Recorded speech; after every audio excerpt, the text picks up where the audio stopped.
చూస్తున్నటువంటి సర్వేలు ఏ విధంగా ఉన్నాయి, వాటి విశ్లేషణలు ఏ విధంగా ఉన్నాయో గణేష్ అని తెలుసుకుందాం. గణేష్, ముందుగా జమ్మూ కాశ్మీర్ విషయానికి వెళ్దాం. 10 ఏళ్ల తర్వాత అక్కడ ఎలక్షన్ జరిగింది. ఈ 10 ఏళ్లలో ఎన్నో మార్పులు వచ్చాయి జమ్మూ కాశ్మీర్లో, భౌగోళికంగా కావచ్చు, మనకు పరిపాలనా పరంగా కావచ్చు, ప్రజల్లో కావచ్చు. సో ఏంటి ఈ 10 ఏళ్ల తర్వాత జరిగినటువంటి ఎలక్షన్స్లో ఇప్పుడు చూపిస్తున్నటువంటి ఎగ్జిట్ పోల్స్కి ఏ విధంగా మనం దీన్ని రిలేట్ చేసుకోవచ్చు? యశేఖర్, ఎందుకంటే దేశవ్యాప్తంగా కూడా మనకి ఒక గుండెకాయ అనొచ్చు, లేకపోతే ఒక హెడ్ అనొచ్చు. జమ్మూ కాశ్మీర్ ఎన్నికలకు సంబంధించి మొత్తం దేశవ్యాప్తంగానే కాదు, ప్రపంచవ్యాప్తంగా కూడా జమ్మూ కాశ్మీర్ ఎన్నికల వైపు చూస్తున్నారు. ఎందుకంటే అందులో జరిగిన అనేక పరిణామాలు కావచ్చు, అంటే 370 ఆర్టికల్ రద్దు కావచ్చు, లేకపోతే అక్కడ ఉండి ఉపాధి అవకాశాల కోసం కావచ్చు, లేకపోతే మిగతా జరుగుతున్న యుద్ధాల నేపథ్యం కావచ్చు, ఇలాగ అనేక అంశాల్లోన జమ్మూ కాశ్మీర్ ఎన్నికలు అనేవి చాలా కీలకంగా కనిపిస్తున్నాయి. మనం గత ఎన్నికలతో అంటే దశాబ్ద కాలంగా, అంటే 2014లో జరిగిన తర్వాత ఎన్నికలు, ఆ తర్వాత 2018లో ఒకసారిగా రద్దయింది, అప్పుడు బీజేపీ దాంతో పాటు కలిపి రద్దయిన తర్వాత ఇప్పుడు ఎన్నికలు ఏంటి, ఇప్పుడు ఏం జరగబోతుంది అనేది ఒక ఉత్కంఠ అయితే కనిపిస్తుంది. దీంతో ఇక్కడ చూస్తుంటే 90 సీట్లు, అంటే గతంలో ఉండే సీట్లు దాదాపు 83 సీట్లకే పరిమితం అయితే ఇప్పుడు 90 సీట్లకు వచ్చినాయి. మ్యాజిక్ ఫిగర్ అనేది అత్యంత కష్టంగా మారింది. ఎందుకంటే దాదాపు 46 సీట్లు వస్తే తప్ప ఒక మ్యాజిక్ ఫిగర్ వచ్చే అవకాశం లేదు. ఇప్పుడు జరుగుతున్న ఫలితాలు చూసుకుంటే మనకి చాలా ఆశ్చర్యాన్ని కలిగిస్తున్నాయి. ఎందుకంటే బీజేపీ చాలా ఆశలు పెట్టుకుంది. ఎందుకంటే 370 ఆర్టికల్ రద్దు తర్వాత ఆ పార్టీ చాలా హోప్స్ పెట్టుకుంది. ఎందుకంటే అప్పుడుండే శాంతి భద్రతలు కావచ్చు, చాలా మార్పులు చేసింది బీజేపీ. గవర్నమెంట్ వచ్చాక, ఎన్డీఏ గవర్నమెంట్ వచ్చాక కాశ్మీర్ పరంగా చాలా ఖర్చు పెట్టింది, చాలా మార్పులు చేసింది పరిపాలనా పరంగా. యూనియన్ టెరిటరీలు చేయడం కావచ్చు, రాష్ట్ర హోదాను రద్దు చేయడం కావచ్చు, ఇట్లాంటి అనేక కొన్ని రెవల్యూషనరీ డెసిషన్స్ తీసుకుంది కాశ్మీర్ విషయంలో. ఆబ్వియస్లీ బీజేపీ ఎక్స్పెక్టేషన్ ఉంటుంది అక్కడ. యశేఖర్, అది దానికి భిన్నంగా, అంటే ఇప్పుడు జరుగుతున్న ఏదైతే ఎగ్జిట్ పోల్స్ ఇస్తున్నారో మెజార్టీ ఇస్తున్న సీట్లలోన వాళ్ళ అంచనాలను తలకిందులు చేస్తున్నాయి. ఏదైతే కాంగ్రెస్ పార్టీ చేస్తున్న దాన్ని కూడా చాలా మంది తప్పుపట్టారు. ఎందుకంటే 370 పునరుద్ధరిస్తామనే ఒక ఆలోచనతో ఆ పార్టీ ప్రయాణం చేసింది. మరోవైపు నిరుద్యోగం ఎక్కువగా ఉంది కాబట్టి ఆ అంశాలపైన ప్రస్తావించింది. ఇవన్నీ చూసుకుంటే ఆ రెండు పార్టీలకి సంబంధించిన ఆ విశ్లేషణల మధ్య ఇప్పుడు మనకు చూసుకుంటే చాలా ఆందోళన కలిగించే అంశాలు. గ్రాఫిక్ ప్లేట్స్ లో సర్వే ఫలితాలకు సంబంధించిన అప్డేట్ చూస్తూ ఉన్నాం. Let's play the graphic plate. Republic matrix చేసినటువంటి సర్వే ప్రకారం మనం చూసినట్లయితే ఇండియా కూటమి, కాంగ్రెస్ కి చెందినటువంటి ఇండియా కూటమికి 27 స్థానాలు, మొత్తం 90 స్థానాలు, ఇక్కడ 46 మ్యాజిక్ ఫిగరు. ఇండియా కూటమికి కాంగ్రెస్ కావచ్చు, జేకేసీ కావచ్చు, దానికి సంబంధించి 27, ఇక బీజేపీకి సంబంధించి 25, పీడీపీ 28, ఇతరులు 7 స్థానాలను కైవసం చేసుకుంటున్నట్లుగా రిపబ్లిక్ మ్యాట్రిక్స్ సర్వే చెప్తూ ఉంది. సో మ్యాజిక్ ఫిగర్ 46కి ఏది దరిదాపుల్లో లేదు గణేష్. ఎస్, అంటే మనం చూస్తున్నాం అసలు ఆశ్చర్యాన్ని చేసే, అంటే రిపబ్లిక్ మ్యాట్రిక్ అనేది చాలా వరకు గత ఎన్నికలు చూసుకుంటే మనకి ఇంత ఇలా కాకుండా ఎక్కడో చోట ఎడ్జ్ ఇచ్చిన పరిస్థితులు మనకి గత ఎన్నికలను చూసుకుంటే చాలా చోట్ల మనకు కనిపిస్తాయి. కానీ ఇప్పుడు చూసుకుంటే బీజేపీకి కేవలం 25 సీట్లు అనేది మనకు కనిపిస్తుంది. అంటే మ్యాజిక్ ఫిగర్ అనేది ఎక్కడా కనిపించట్లేదు. అటు పీడీపీ కూడా చాలా ఆశలు పెట్టుకుంది. ఎందుకంటే వాళ్ళకి 28 సీట్లు అంటున్నారు, కానీ పీపుల్స్ డెమోక్రసీ పార్టీ అనేది చాలా కీలకంగా ప్రచారం చేసింది. అంటే అటు కాంగ్రెస్ కావచ్చు, లేదా బీజేపీ కావచ్చు, రెండింటికి భిన్నంగా ఒక ప్రచారాన్ని అయితే తీసుకొచ్చింది. ఇవి చూస్తుంటే మనకి వాటికి పూర్తి భిన్నంగా మనకి రిపబ్లిక్ మ్యాట్రిక్స్ చేస్తున్న ఏదైతే విశ్లేషణ ఉందో మనకు కనిపిస్తోంది.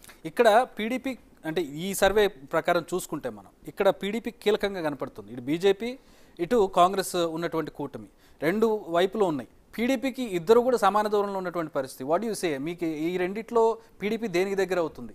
ఇప్పుడు గవర్నమెంట్ ఫామ్ చేయాలంటే పీడీపీ కీలకం. ఇప్పుడు కరెక్టే, ఇది చాలా క్లిష్టమైంది. ఎందుకంటే గత ఎన్నికల్లో మనం 2014లో తీసుకుంటే బీజేపీ, పీడీపీ కలిసి పోటీ చేసినవి. ఆ రెండు పార్టీలు కలిపి పోటీ చేస్తే ఇప్పుడు జరుగుతున్న ఈ ఎన్నికల్లో రెండు వేరువేరుగా చేస్తున్నాయి. ఎందుకంటే వాళ్ళ పొత్తులు వేరే అయిపోయినాయి, బీజేపీ వేరేగా ఉంది, తర్వాత పీడీపీ వేరేగా చేస్తుంది. అంటే ఇప్పుడు ఈ ఏలియన్స్లో ఇప్పుడు ఎవరికి మెజారిటీ వచ్చే అవకాశం లేని పరిస్థితుల్లో మనం చూస్తున్నాం. 27 కాంగ్రెస్కి అయితే, బీజేపీకి 25, పీడీపీకి 28. అదర్స్ది ఇప్పుడు నిజంగా అదర్స్ కలిసిన ఎక్కడ మ్యాజిక్ ఫిగర్కి ఎక్కడ కూడా రీచ్ అయ్యే పరిస్థితి కనిపించట్లేదు.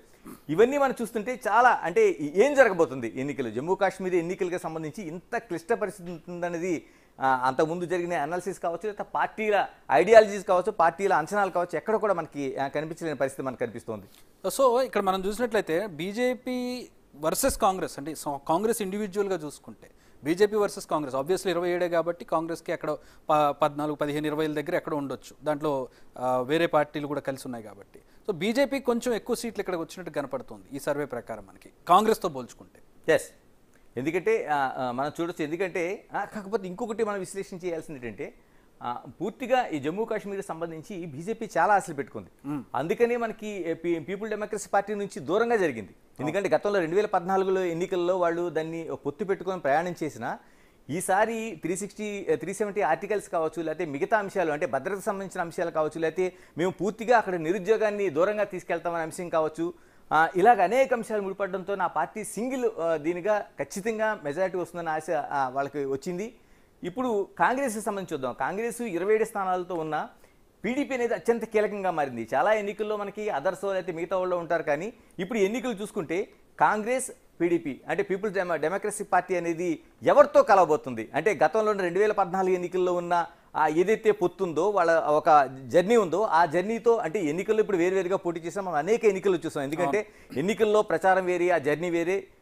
ఏదైతే ప్రభుత్వం ఏర్పాటు చేయాల్సిన అంశం గతంలో పొత్తు అనే ఒక స్నేహభావం ఉన్న బంధం ఉన్నప్పుడు తర్వాత కూడా కలిసే అవకాశం ఉంటుంది. ఇప్పుడు మన ఏపీలో చూసాం జనసేన ఏం జరిగింది, ముందు ఒకసారి కలిసి చేశారు, తర్వాత విడిపోయి చేశారు, మళ్ళీ మొన్న కలిసిపోయి చేశారు.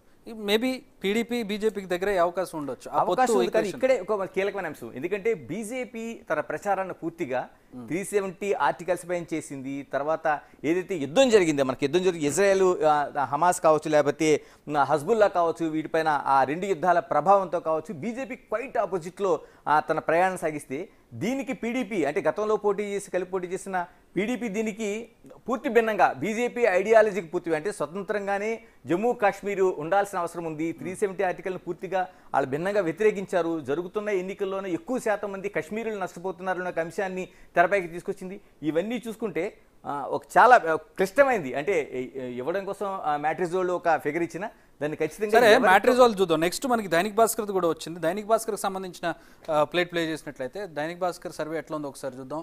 దైనిక్ భాస్కర్ సర్వే చూసినట్లయితే ప్రస్తుతం మనం జమ్మూ కాశ్మీర్కి సంబంధించి రెండు భిన్నంగా అంటే కాస్త భిన్నంగా ఇచ్చినటువంటి పరిస్థితి. దైనిక్ భాస్కర్ సర్వే చూస్తున్నాం. ఇండియా కూటమి కాంగ్రెస్తో కూడినటువంటి ఇండియా కూటమికి 35 నుంచి 40 సీట్లు వస్తాయని, బీజేపీకి 20 నుంచి 25 సీట్లు వస్తాయని, పీడీపీకి 4 నుంచి 7 సీట్లు. అసలు దానికి దీనికి సంబంధం లేనటువంటి సర్వేలు మనం చూస్తూ ఉన్నాం. బీజేపీకి కాస్త దగ్గరగా ఇచ్చాడు, కానీ పీడీపీ ఇండియా కూటమి రెండింటికి చాలా డిఫరెంట్. పీడీపీకి అయితే అసలు నక్కకి నాగలోకి అనుకున్నటువంటి డిఫరెన్స్ ఇచ్చాడు. అది ఇక్కడ దైనిక భాస్కర్లో మనం చూడాల్సింది ఏంటంటే అదర్స్ సంబంధించి అంటే ఇతరులకు సంబంధించిన ఒక కీలకమైన అంశంగా మనకు కనిపిస్తుంది. 12 నుంచి 16 సీట్లు ఇచ్చారు. అంటే వీళ్ళు ఎవరితో ఉండబోతున్నారు అంటే బీజేపీయా లేకపోతే కాంగ్రెసా, ఈ రెండు పార్టీల మధ్య ఎవరికి వాళ్ళు మొగ్గు చూపబోతున్నారు అనేది కీలకం ఉంది. ఇక్కడ పీడీపీ మాత్రం పూర్తిగా ఐసోలేటెడ్ అయిపోయిన పార్టీగా అది కనిపిస్తూ ఉంది. అంటే ఇప్పుడు అదర్స్ పైన దైనిక్ భాస్కర్ సర్వే ప్రకారం అటు కాంగ్రెస్ 35 ఇక్కడ కూడా సింగిల్ లార్జెస్ట్ పార్టీ రాలేదు, ఇందులో కూడా ఎక్కడ రాలేదు. కూటమి ఇండియా కూటమికి కూడా 40 దాకా మాక్సిమం ఇచ్చాడు తప్పితే మ్యాజిక్ ఫిగర్ 46 ఎక్కడ లేదు. అందుకని ఏంటుంది ఇప్పుడు మ్యాజిక్ ఫిగర్ ఇవ్వలేదు కాబట్టి ఖచ్చితంగా అదర్స్ పైన ఆధారపడాల్సి ఉంది. తర్వాత పోనీ అదర్స్ నుంచి కాకపోయినా పీడీపీ అనేది కాంగ్రెస్తో ఎలియన్స్ కానీ అంటే బీజేపీతో సేమ్ అంతకుముందు మనం మాట్లాడుకున్నట్టు ఏదైతే అంశం ఉందో అంటే పూర్తి వైరుధ్యంగా వాళ్ళ ప్రచారాలు జరిగాయి కాబట్టి 2014లో వికటించిన ఆ పొత్తుంది కాబట్టి పీడీపీ కానీ ఇండియా కాంగ్రెస్తో కానీ జత కట్టితే ఖచ్చితంగా అక్కడ ఆ మ్యాజిక్ ఫిగర్ అనేది వాళ్ళు కైవసం చేసుకునే అవకాశం అయితే కనిపిస్తుంది. సో నెక్స్ట్ దైనిక్ భాస్కర్ తర్వాత పీపుల్స్ పల్స్ సర్వే ఏ విధంగా చూద్దాం. జమ్మూ కాశ్మీర్లో 90 సీట్లకు గాను పీపుల్స్ పల్స్ ఇచ్చినటువంటి సర్వేలో ఇండియా కూటమి 46 నుంచి 50, బీజేపీ 23 నుంచి 27, పీడీపీ 7 నుంచి 11, అదర్స్ 4 నుంచి 6 ఇతరులు. సో ఒక్క దాంట్లో మాత్రం మనకి ఒక సింగిల్ లార్జెస్ట్ పార్టీ మనకి మెజారిటీ కనపడుతోంది. గణేష్ ఇండియా కూటమి 46 నుంచి 50 సీట్లు ఇది ఒక్క దగ్గర కనిపించింది మనకి. సో ఇక్కడ పీపుల్స్ పల్స్ ఒకటి దీనికి ప్రోగా ఇచ్చినట్టు కనపడుతుంది మనకి ఖచ్చితంగా. ఎందుకంటే నేషనల్ కాన్ఫరెన్స్ పార్టీ ఏదైతే ఉందో కాంగ్రెస్తో కలిపి ప్రయాణం చేస్తున్న దాంట్లో ఖచ్చితంగా మ్యాజిక్ ఫిగర్ అంటే 46 నుంచి 50 ఏదైతే కావాల్సిన మ్యాజిక్ ఫిగర్ ఏదైతే ఉందో అది వచ్చే అంశం ఉంది. దట్ పీడీపీ కావచ్చు లేకపోతే అదర్స్ కావచ్చు వీళ్ళు ఎక్కడా కూడా సమంగా లేదు. మరోవైపు బీజేపీకి ఉండే ఒక పరిస్థితి మనం చూడాల్సి వస్తే ఇక్కడ మొత్తం కామన్ ఎలిమెంట్ చూస్తే బీజేపీకి 25కు మించి ఎక్కువ రాదని చెప్పి 3 సర్వేలు చెప్తున్నారు. ఎస్, ఇప్పుడు కామన్గా మన పీపుల్స్ కావచ్చు, పీపుల్స్ పల్స్ కావచ్చు, లేకపోతే దైనిక్ భాస్కర్ కావచ్చు, మనం ఇలాగ ఈ 3 సర్వేలు మనం చూసిన తర్వాత ఏదైతే చాలా ఆశలు పెట్టుకున్నాయో అంటే భారతీయ నినాదం కావచ్చు, లేకపోతే 370 ఆర్టికల్ రద్దు విషయం కావచ్చు, భద్రతకు సంబంధించింది కావచ్చు, ఇలాగ అనేక అంశాలతో బీజేపీ ప్రధానమంత్రి సైతం చాలా హోప్స్ పెట్టుకున్నది. భారతీయ జనతా పార్టీ పూర్తి స్థాయిలో ఎందుకంటే భారతమాతకి ఒక హెడ్ లాంటిది అనేది ఒక బీజేపీ ప్రచారం ఇటీవల కాలంలో కొత్త గవర్నమెంట్లు ఏర్పడిన తర్వాత అంత తీవ్రమైనటువంటి నిర్ణయాలు జమ్మూ కాశ్మీర్కి సంబంధించి ఏ గవర్నమెంట్ తీసుకోవాలి? ఎస్, ఎందుకంటే సాహసం చేయలేదు. ఫస్ట్ సాహసం చేయలేదు. రాజ్యాంగ సవరణ ఉండే అంశాలను ప్రస్తావించడం అంటే నిజంగా ఆ పార్టీ చాలా పెద్దగా జేజేలు పలికారు. ఎందుకంటే ఆర్టికల్ 370 అనేది చాలా కాలంగా వస్తున్నది. కాంగ్రెస్ పార్టీ ఒక స్పష్టమైన స్టాండ్తో ఉంది. అంటే ఇంత జరిగినా కాదు ఆందోళన వ్యక్తమైనవి, నిరసనలు వ్యక్తమైనవి, జమ్మూ కాశ్మీర్ అంతా చాలా నిరసనలు వ్యక్తమైనవి. కానీ ఇప్పుడు జరిగిన తర్వాత 370 రద్దు తర్వాత ఉండే పరిస్థితులు మనం చూస్తే, కానీ బీజేపీ ఇక్కడ ఒక లాజిక్ మిస్ అయింది. ఆ 370 రద్దు చేయడం అనేది దేశం అంతా సంతోషిస్తుంది, కానీ కశ్మీర్ ప్రజలు సంతోషించకపోవచ్చు. కానీ ఇక్కడ ఎలక్షన్ జరిగిన దేశం అంతా ఒక ఎత్తు, జమ్మూ కాశ్మీర్లో ఎలక్షన్స్ పర్సనల్గా అక్కడ జరిగితే ఒక ఎత్తు ఉంటుంది. ఎస్, ఎందుకంటే ఇక్కడ ఇంకొక కీలకంగా జమ్మూ కాశ్మీర్ ప్రజలు ఒక సెంటిమెంట్గా ఫీల్ అయ్యేది లడఖ్ను వేరు చేయడం అనేది.